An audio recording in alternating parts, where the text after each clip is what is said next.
Good morning, everybody listening in from Europe, and good afternoon to those of you following us here in China. Welcome to the EU SME Centre webinar series. My name is Anne-Laure Maddy and I'm the Communications Manager at the EU SME Centre. And today we'll be wrapping up the last of our Regional Cities series looking at Fuzhou. So for those of you who are new, or a quick reminder to those that have been following us a couple of times, don't forget that you can use your control panel at the top right corner of your desktop to post questions, raise your hand if you have any technical issues, and we will do our best to come back to you during today's webinar. If for any reason your question is not answered during the time that we're online today, please go to our website and post your inquiry there and we'll get back to you. Another quick reminder about who we are, the EU SME Centre. We are a business centre set up here in Beijing, fully funded by the European Union, and we provide practical business-oriented support for small and medium enterprises looking to export to China or invest in the local market. We have in-house 4 expert teams. We have a business development team, a legal team, an HR and training team, and a standards and conformity assessment team. We're providing free information and advice on opportunities and challenges in the market. We have series of online and offline trainings, and we also provide a whole host of other support services. So to find out more, do visit our website. Now to the topic of today, Fuzhou.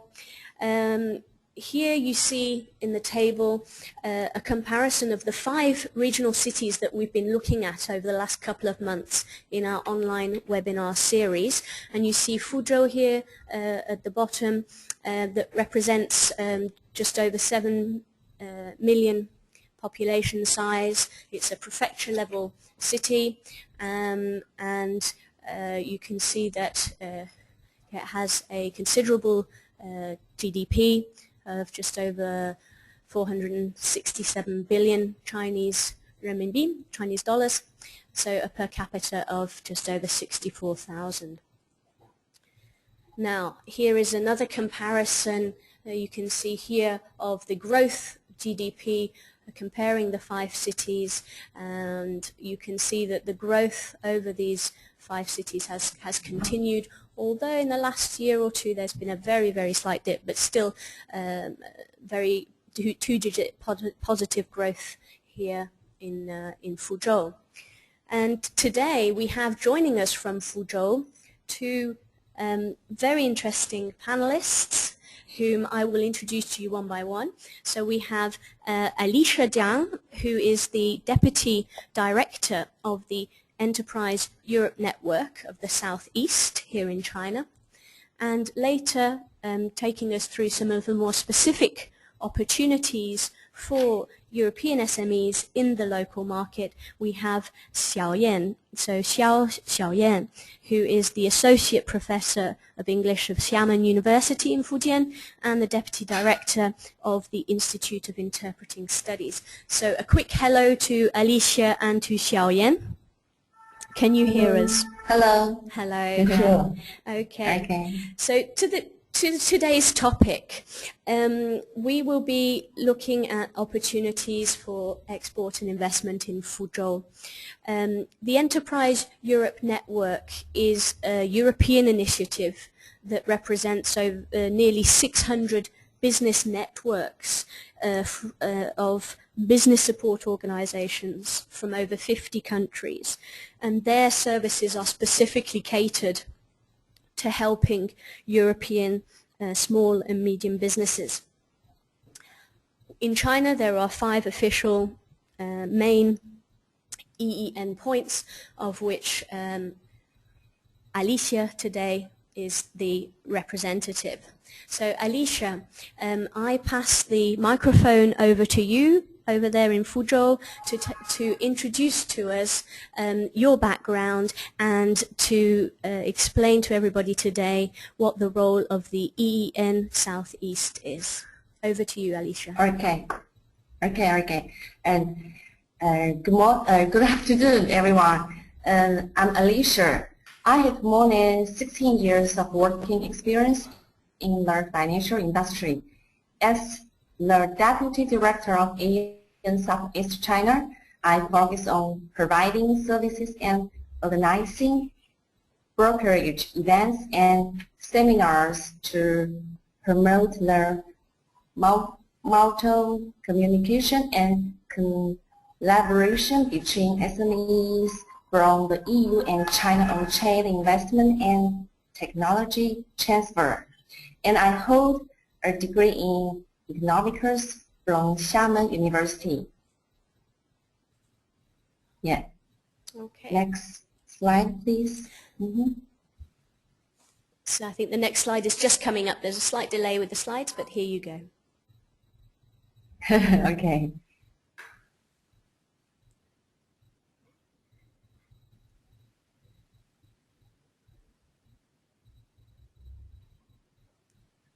Alicia, do you see the following slide? No, Oh, okay. I can't.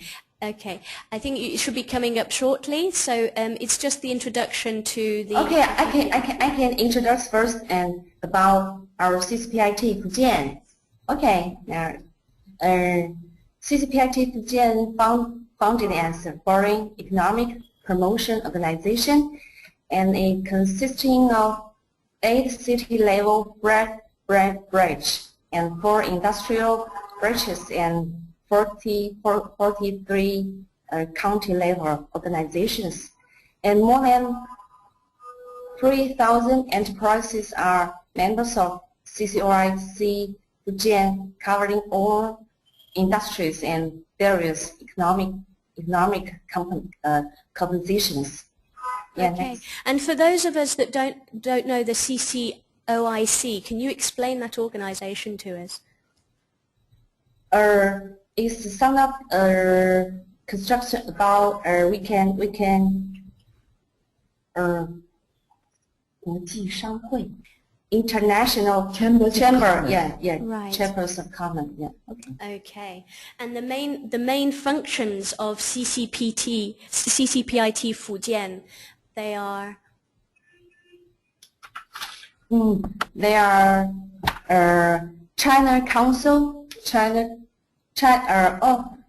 is enhancing economic and technological cooperation and communication between China and overseas in various forms, providing opportunities for foreign-owned enterprises to invest in Fujian and Chinese enterprises to do international business and invest abroad. And also, it provides advising and assisting Chinese and foreign enterprises on investment in China or overseas. Right, okay. And it established in December, and our EN Southeast China established in December 2009 and authorized by the European Commission and the Directorate General Enterprise and Industry. And as the second branch of EN in China, the establishment of EN Southeast China has received support from CCPIT and the EU delegation to China and EN Germany. It located in Fuzhou, capital of Fujian province, and coordinated by CCPIT Fujian. The EN Southeast China covering Fujian, Zhejiang, Guangdong, Hainan, and Guangxi province. Okay. Next. So that's a very broad coverage as well of the southeast of China. And also providing opportunities for cooperation between enterprises in China and the EU, and also promoting the development of enterprises in Southeast China and helping them in enlarging markets, attracting foreign investment in capital, products, technology, and talents, and also advancing a sound interaction between governments and enterprises, and also furthering the cooperation and communication between enterprises in China and the EU. Okay. In areas of economy and trade, science and technology, innovation, and so on. And also, we have a lot of activities. Some of our participation in the B2 fair of the 2010 Shanghai World Exposition and the B2 match of the Hanover Mass, etc. And we also inviting Ian branch office from Germany, Sweden, etc. to attend business activities in the framework of our May 18, June 18, and 9/8, etc. And during the first video match meeting of the CCPIT in June 2013, the EN Southeast China assist the senior management of 4 enterprises in their negotiation with German partners in the area of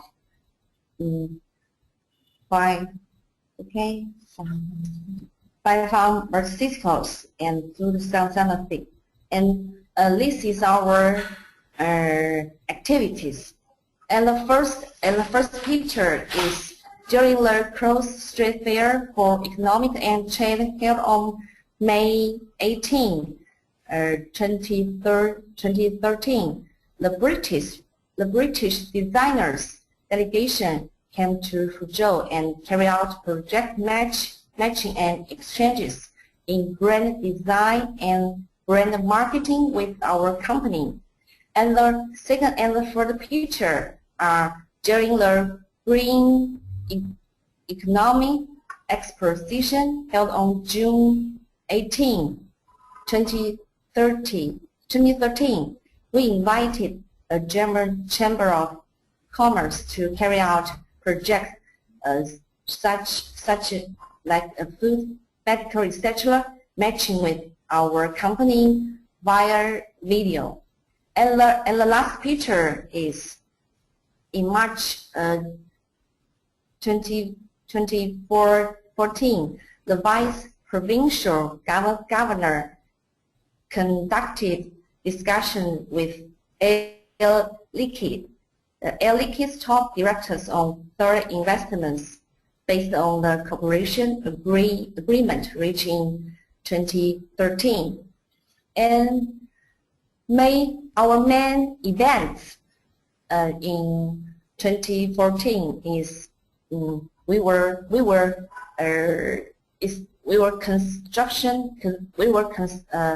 development of EN Southeast China website to disseminate information and popularize CCPIT and the EN to all the sub-councils of CCPIT in Fujian province and other provinces, as well as all members enterprises. And also we will publish intentions for economic and trade cooperation with EU SMEs. And also we will translate and publish requests for partnership from EU SMEs in collaboration with European websites. And also we will enable entrepreneurs from Fujian and Europe to communicate one-to-one via video conference. Yeah. So indeed, you have a lot of activities and main events coming up, and so I understand correctly then that the Fujian CCPIT sub-council is further developing the regional network of sub-councils and as well as other member enterprises, so that you can provide a stronger network of business support to incoming delegations and also companies from Europe. Is that right? Yes, yes. Okay. And just as you have some other events coming up in 2014 also. Is discussions with Overland and Denmark to establish a food processing industrial park in Zhangzhou or Quanzhou, and discussion with Magdeburg, Germany, to establish the demonstration site of German energy-saving buildings in Fuzhou. And we will look during Xiaoyan's presentation very shortly as to more specific sectorial opportunities, and I think the green technology, green building will be an interesting factor in what we will be discussing later with Xiaoyan. So as to the future plans. Yeah. As you know, the per capita GDP of Fujian reached $9,253, and the per capita GDP of Fuzhou rocketed to $10,390. And with increasing demand from domestic enterprises in the areas of technology, brand design, investment, and so on, in Southeast China will intensify economic and exchange and cooperation between China and the EU. And Alicia, I interrupt you just once more. I just to ask on behalf of EU companies listening in today, I mean, what practical steps would you advise such companies that are considering to look at Fuzhou or the Fujian region as a potential development area for their business? So what do you think, what would be the first steps for them to take? And first we will contact an EN and we will to find their demand, and also we will assist them there by telephone, by email, and to help their demand. Right, and also there's the global EEN website that may be a good first contact point for companies still based in Europe to go to and to see which EEN point is closest in their region and can provide them with further business support. Obviously then you can contact Alicia directly to benefit from the services of the EEN Southeast China. So this next slide that is coming up now provides the contact details for Alicia. Yes. And your website is in development for this year, that's correct? Yes, yes. Okay. So thank you very much, Alicia, for this initial introduction to the EEN Southeast. And now we pass into the second session of today's webinar, which looks more specifically at the opportunities for European SMEs in Fuzhou. And as mentioned earlier, we welcome Xiaoyan, who is the Associate Professor of English at Xiamen University, to take us through this second session. So Xiaoyan, who is also linking in from Fuzhou today, I pass the microphone to you now. Okay, thank you, Anna. Good morning to all of those in Europe. My name is Xiao. Yeah, Xiao, just to say that my surname is not exactly the same as my given name because they come with different terms. And I work in a university that I have been, because my field is conference interpreting, I provide conference interpreting to businesses and governments. I train interpreters, so I have come into contact with a lot of businesses coming to China looking for opportunities. And we also, my students and we interpret at many fairs, investment and trade fairs, and conferences. I did an MA from the University of Westminster in London. And I would be covering 5 points in my presentation. First of all, a brief overview of Fuzhou, and I'll mention some advantages of Fuzhou and the opportunities for SMEs who are thinking of coming to Fuzhou. And also I'll introduce some of the major development zones and parks in Fuzhou. And lastly, some useful information. An overview, we can start with the map. Yep. So I know the map Europeans are all very good at geography. Yes. So this is a map of China, and you can see where Fuzhou is in reference to China. It's on the southeast coast of China. And if you look at the province itself, the province is called Fujian province. The capital is Fuzhou. And Fujian is actually right across the Taiwan Strait from Taiwan. And it is actually one of the first province to receive Taiwanese investment in the 1980s when China first started to open up to the outside world. So as a result, the Taiwanese investment and many, many overseas Chinese people come back because Fujian is a very famous hometown to overseas Chinese. There has been a long tradition of emigration. So people leave their hometown, they go to other parts of the world, they make a fortune, they come back and invest in their hometown so as to bring honor and glory to their ancestors. That's their local culture. So the economic situation of Fuzhou, the GDP and the per capita GDP. I did some math homework, so it's in euros. The Chinese average per capita GDP is around 5,000 euros. And Fuzhou per capita GDP is higher than the national average. As a reference point, I think the Belgian per capita GDP is like 30,000 euros. So that's why we are still a developing country. And the annual growth rate is also above the Chinese national average of 7.8%. Advantages of Fuzhou. Well, the transportation, I mentioned transportation, workforce, telecommunications, and the environment. Fuzhou, because we are coastal, so it is within easy access by sea, land, and air. In terms of land transportation, there has developed a very comprehensive network of railways and highways, especially in recent years with the construction of high-speed railways. Now it is only 5 hours to Shanghai from Fuzhou. It used to be 20 hours.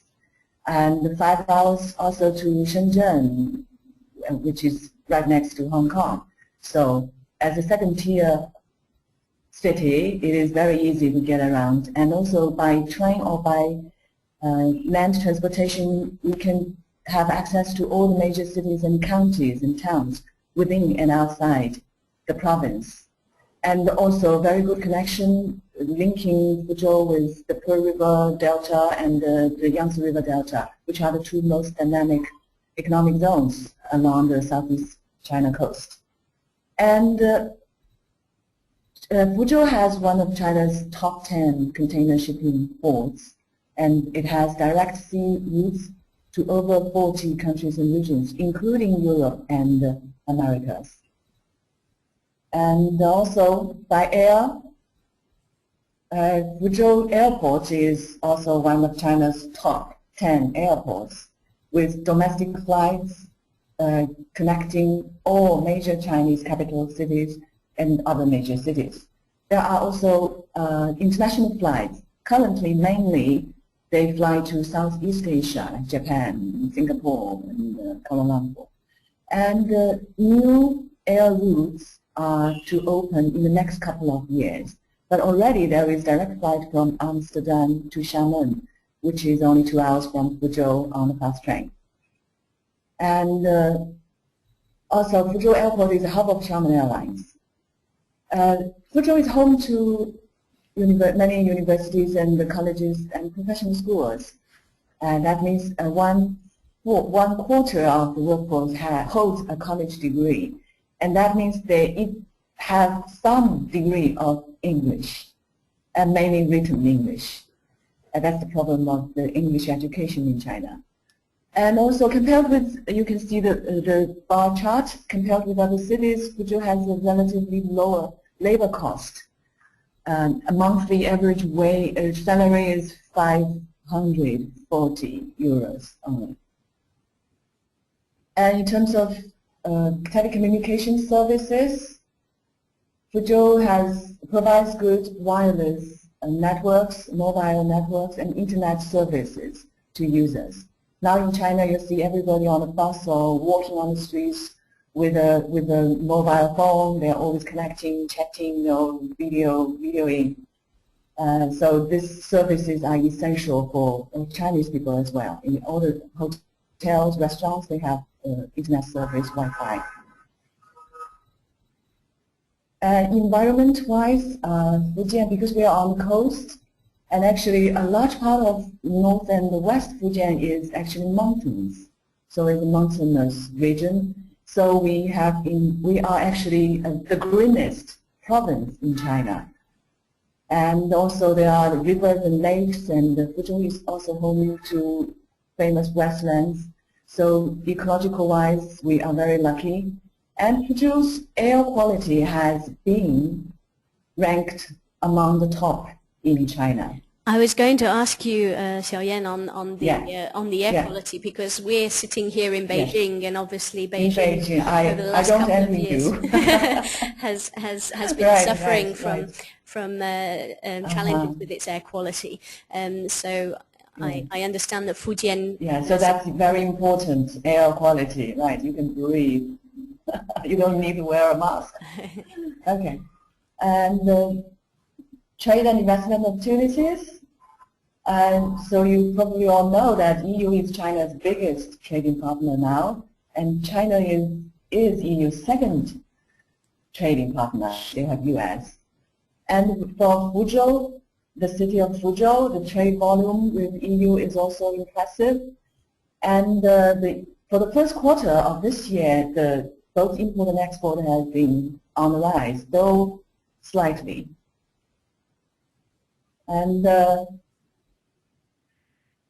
most of the import and export actually are processing, what we call processing trade, with European partners exporting, or we bring in machinery, or these audio visual equipment and optical medical equipment, and process and assemble them, and then export them back to Europe.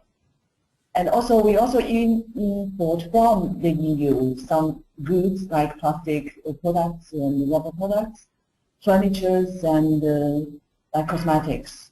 And to EU, we export textiles and footwear, headwear, umbrellas, minerals, and ceramics. And these, you probably will recognize some of these. And among the global Fortune 500 companies, 91 of them have already come to Fuzhou, either with an office or a subsidiary or factory. And one case I would mention, because this case is actually coordinated by CCPIT EDN. This French multinational industrial gases provider, Air Liquide, as mentioned by Alicia as well. It's already invested, because this is the largest investment by a global Fortune 500 company, so people here in Fuzhou are very excited about it. And the total investment has exceeded 400 million euros. Construction has already been underway, and the production is expected to start in 2016. And there are also other smaller projects which will start in other parts of the province. Here is a list of some of the industries that Fuzhou is welcoming collaboration and the cooperation with from EU partners. ICT, machinery, textile, healthcare, green technology, and food and drinks. Information communications. Fuzhou, the city government has already built 2 high-tech industrial parks to attract businesses to move in. However, there is still a shortage of capital in the high end of the industrial chain and a lack of management personnel, especially for marketing Chinese products overseas, or especially in Europe, because we need to understand the local culture. And also infrastructure the government has spent a lot in improving the infrastructure and trying to build the e-commerce infrastructure. In terms of machinery, there is the biggest car maker here is a Taiwanese company called Southeast Automobile Motors Corporation, and shipbuilding is another industry here. The government or the local businesses are looking for more technology-intensive ways, rather to replace the former labor-intensive businesses. And we also welcome energy-efficient green technologies and industries or businesses with high added value. And in terms of healthcare, one key area is biopharmaceuticals. And also because we are coastal, marine biomedicine and marine biomanufacturing is an area we're trying to develop. And medical equipment and services still have much room for improvement. And I understand still many these expatriates, some of the people living in second-tier cities in China, they still go to Hong Kong if they have any major like illness or they fall sick. Green technology-wise, we're also looking for opportunities of partners to work with us in these areas.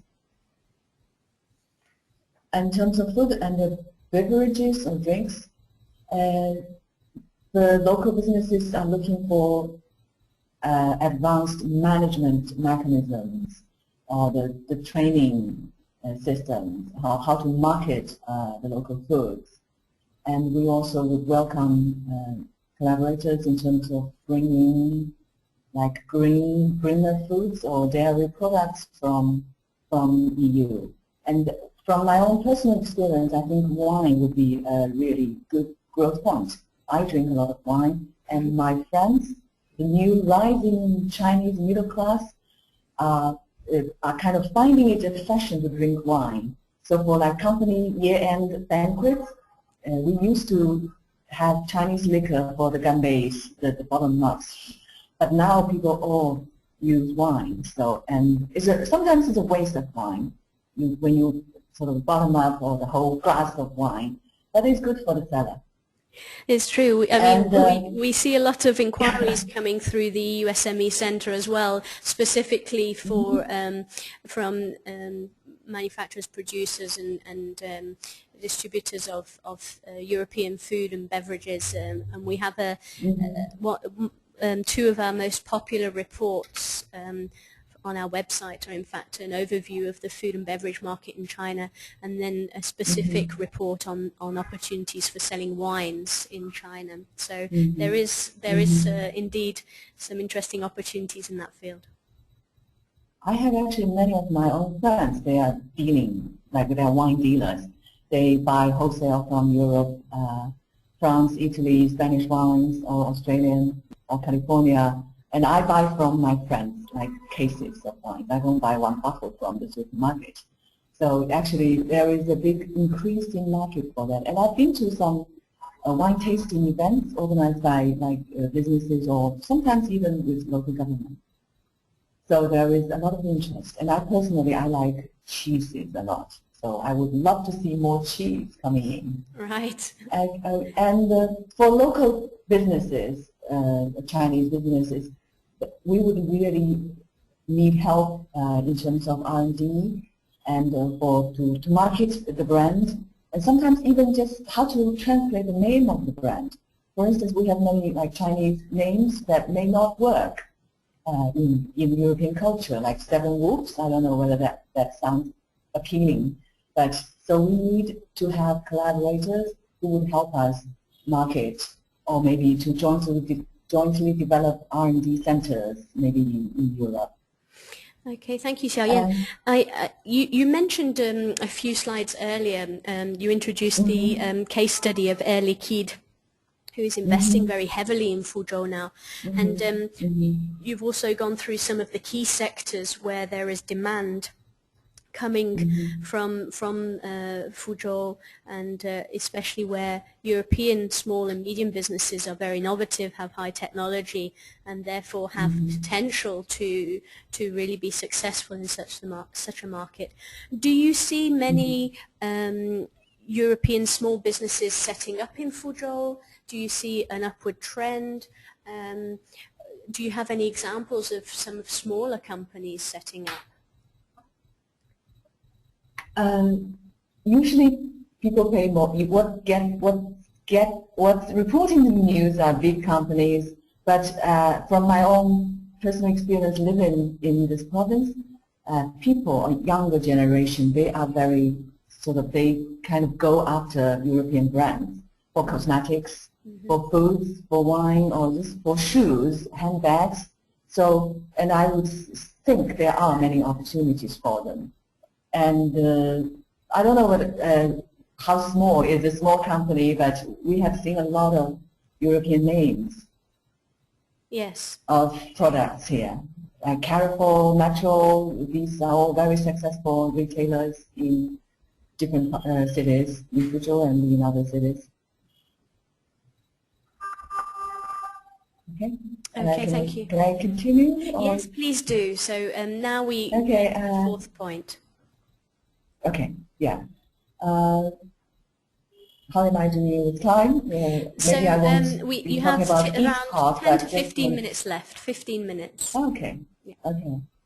So the government of Fuzhou has already constructed 22 parks and zones and the purpose of that is to kind of invite or to form industry clusters to attract businesses and industries to move in.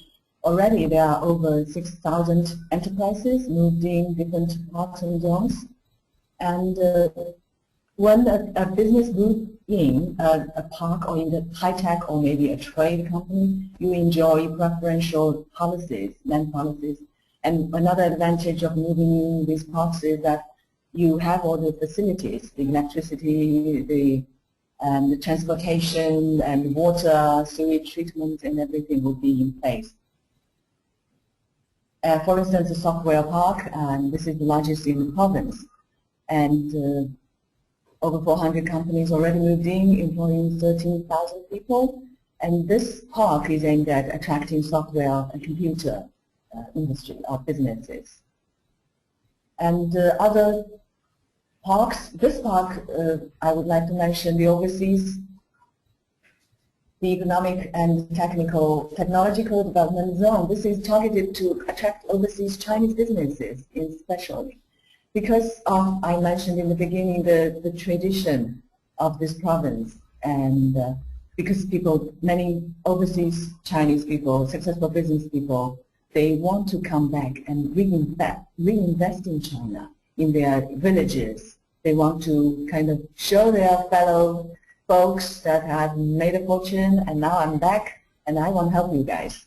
So this is like the local culture.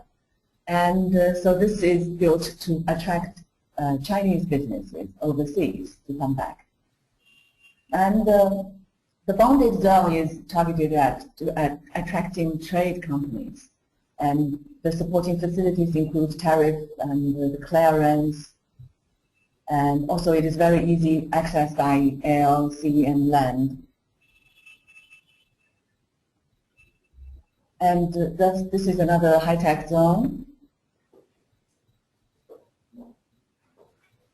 And other zones, they are all, each of the park or zone has kind of like a major or one or two major industries that we are focusing on. For instance, if it's electrical and equipment or automobiles, so all these zones have that function. And also the purpose of bringing people together is that you can have upstream and downstream manufacturers together, so you can bring down the costs. So you don't have to go far to get things to your customer. And also this is a zone, the blue economic industrial zone, or most of these zones I skipped through. This one, I'm looking at the equipment manufacturing, marine industry, like this, the blue economic industrial park one. So, and with some of these industries, which the government is promoting especially, you can also, businesses can even apply for special fund, government funding. And you can have preferential land use and reduced tax and so on. And Xiaoyan, are there any special corporate tax advantages for foreign companies, especially for European companies looking to set up in Fuzhou, maybe compared to other regions in China? For different industries, as I understand, they have different tax rates. So you have to sort of find out the specific industry. Okay. And also there is this biomedical park, which aims at attracting bioengineering businesses, and the electronical park aiming at attracting equipment, the optoelectronics industries. Okay, and I'm moving on to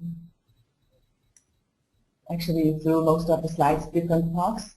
So people with specific interests can look at your own industry and see where maybe which park is the best for you, so you can be with your fellow sort of business people.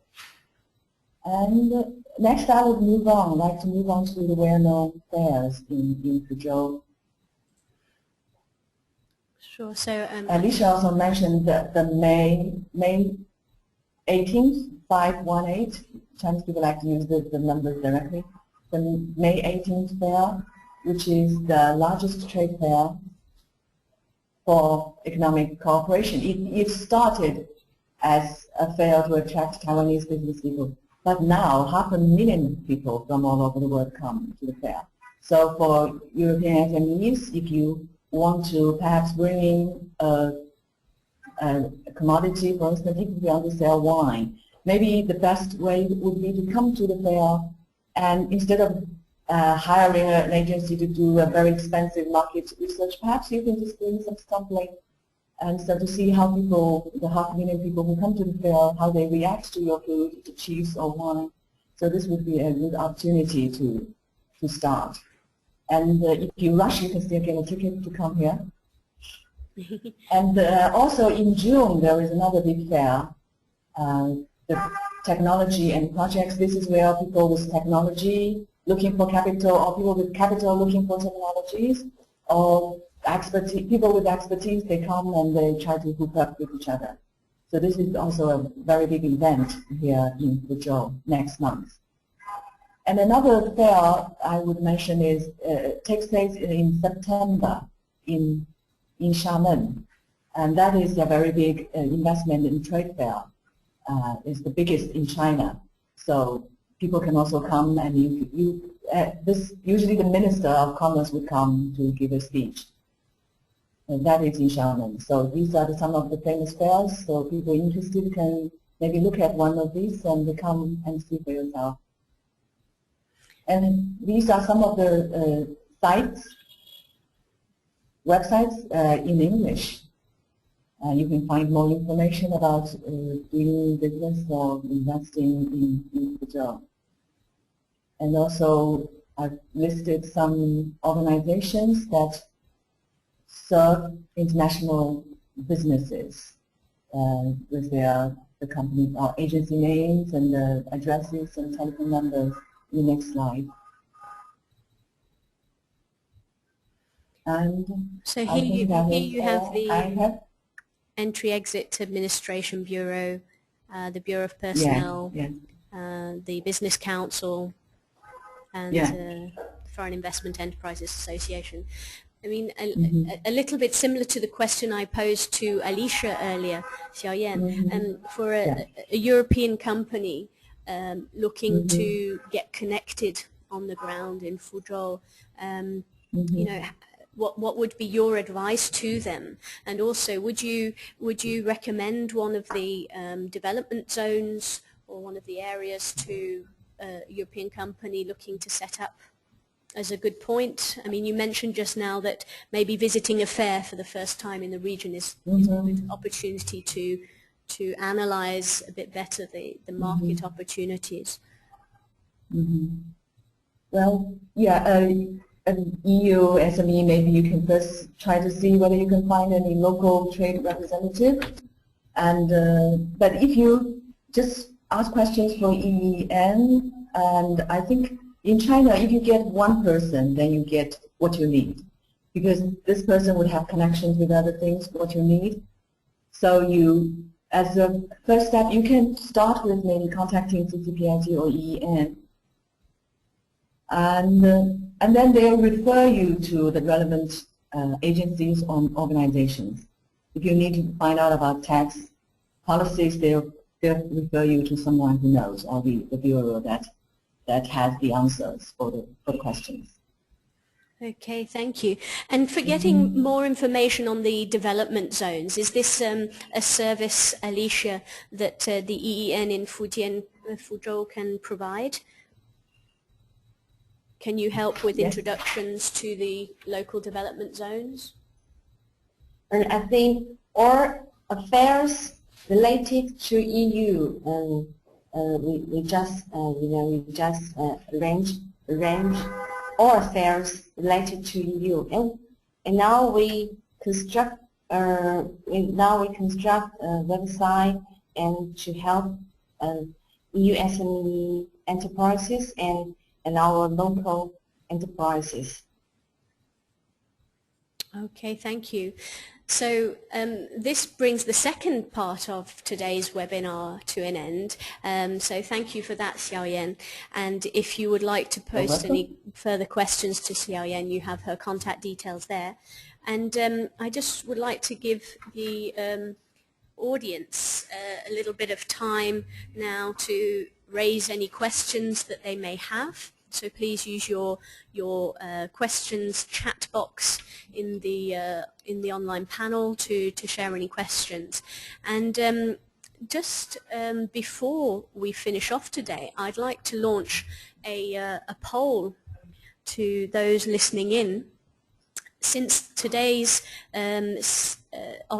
look at Fujian has wrapped up the regional cities series that we have covered, I would like to know from those attendees that have followed the most recent EEN and regional cities webinars, which areas are they most interested in doing business in? So we have covered already Tianjin, Changsha, Shanghai, Chengdu, Fuzhou.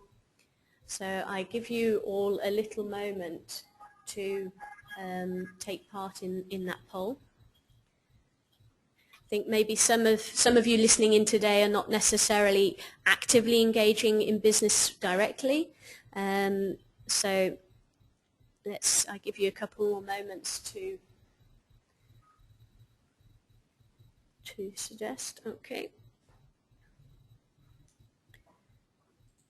Right. Well, in fact, we have here. I won't share the results just now, but we have actually quite a lot of interest in Chengdu, and also a little, obviously, for those of you listening in on Fuzhou today, we have a small percentage that are interested in this area too. So I'd just like to get back to Alicia and Xiaoyan. Do you have any further comments that you would like to share? Any last tips and advice that you would give to companies listening in today? Yeah. Yes, I forgot to mention that as a second-tier city, Fuzhou, well, one advantage perhaps, it depends on how you see it, is that as a second-tier city, there is a lot more room to develop than perhaps a third-tier city like Beijing or Shanghai, because those markets are sort of more saturated, because there are too many products already and too many competitors already. But a city like Fuzhou, and there is so much more room to grow your business. And of course the air is cleaner and the costs are lower. So. Okay, and I do have a couple of questions coming in now actually for Xiaoyan and you, Alicia. So one listener today has asked, what are some of the challenges in establishing a food processing plant in Fuzhou? I have actually talked to someone who has been trying to bring in foods from America, and she mentioned that the inspection process could be a challenge, because if the food already passed the inspection by FDA in US, then when you come in, you may have to pass the inspection by the Chinese version of FDA again. So that can be a hassle. Okay, yes, we often hear similar challenges from European companies connecting with the USME Centre. We've done a series of webinars, in fact, on customs, how to manage more effectively customs around China, especially in the food and beverage industry. So again, visiting our website, you have the link here on your screens. You can download and view those previous webinar recordings to get some further insights into how best to navigate that process. And then a second question that I have from one of our listeners, they're asking, is there a particular industry sector, so a particular industry from Europe, so a particular product from Europe that has been successful in being developed in Fuzhou?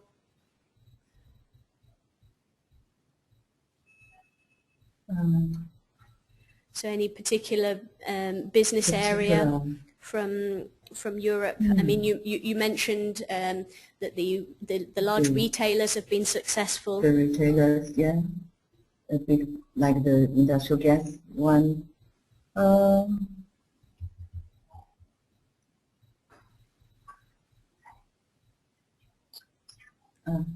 Maybe not necessarily in Fuzhou, but in a lot of the private businesses, they go to Qingkou, the south of Fujian, Xiamen, Quanzhou, Jiangzhou.